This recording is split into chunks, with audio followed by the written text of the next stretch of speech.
Thanksgiving is a great time to unwind and get together with family, but you still need to make sure you keep a few things in mind to stay safe getting to and fro Grandma's house, and as well as pay attention to what you eat while you're there. Joining us now to talk about that and some other health stories for today is Dr. Jeff Pothof, UW Health's Chief Quality Officer. Let's talk Thanksgiving travel because millions of people are doing it. We want to make sure that we get to have the best time, right? So as a doctor and a dad, what are some of your go-to things that you focus on to make sure the holiday goes off without a hitch? Yeah, I think for those who are traveling, I think like 5 million by air, 5 or 6, almost 50 million by ground. For air travel, a couple things to remember. One, most things related to an airport and traveling, your luggage and things like that, get touched by a lot of people. And that's a great environment to contaminate your hands, touch your eye, either get RSV, COVID, influenza, who knows what. So take some hand sanitizer with you when you go to the airport. Wash your hands frequently. For most of us who are healthy, we're vaccinated, we don't have to worry too much about getting real sick from those diseases. But if you've got cancer, you're on chemotherapy, you've got a solid organ transplant, airports are not a great place for you right now. Certainly wear a mask. Try to protect yourself from those viruses. We know that you're not likely to do as well as folks who do have good immune systems. You know, and speaking of the RSV cases and other respiratory virus cases, the numbers are showing they're going up. And I assume you're not surprised by this given the time of year. But what is the best way that people can protect themselves?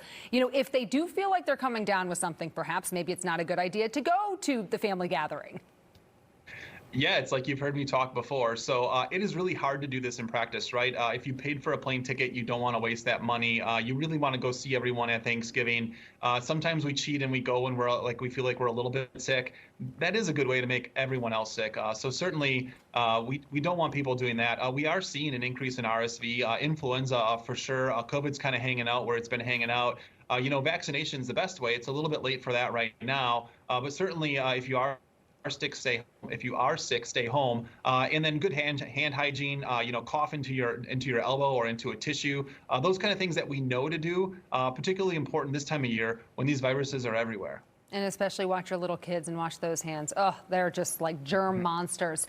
You know, speaking of Thanksgiving, there's a lot of food to look forward to for a lot of people, of course. And salt is a fan favorite for the table. But there are some interesting findings when it comes to a new study. And it has to do with lowering your salt intake and the impact it can have on you. Can you explain this?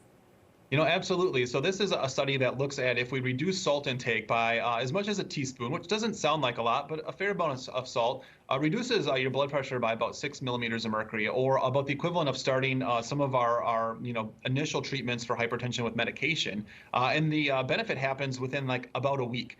So that is a really cool thing. If your blood pressure is a little bit borderline, you're like, man, I really don't want to go on a medicine. That seems like a lot. You just need to focus on your salt intake. If you can reduce that, it'll go down. Related to Thanksgiving, we will always see people in the emergency department the day after Thanksgiving with usually heart failure because they consumed too much salt on Thanksgiving. So if you have a history of heart failure, be really careful with the sodium this Thanksgiving period. It's almost a given. Some of you won't, and we'll see you in the hospital. Wow, that is just wild to think. And it's not just the salt coming out of the shaker. I mean, it's in all the food, right? It's in everything. Everything that tastes good seemingly has a lot of salt in it. I don't know why that happens, unfortunately, but it is what it is. Sugar the same way. Dr. Pothof, enjoy your Thanksgiving with your family. We'll see you next week. Same to you. Bye-bye.